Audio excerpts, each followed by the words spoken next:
Okay, so the problem is in the second line. The first line is as it was in the good version of the program. So we check which one of I and j is greater, and we assign that to t. In the second statement, so second ternary operator statement, we're again checking whether t is greater than k, the third number, and we are returning I. So if I was not greater than, for example, j, then we are returning it in the true case if t is greater than k. So it means there is a problem in this code, that in some cases it will be the case that I may not be the maximum number, and we are still trying to return that.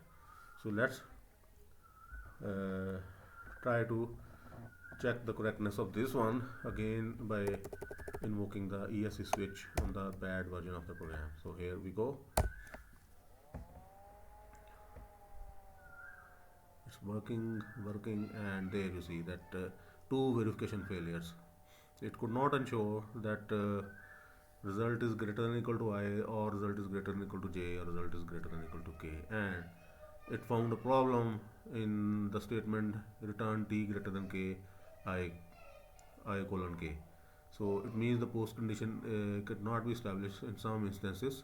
So we the tool gave us these warnings, and remember that JML always OpenJML will always give you warnings in terms of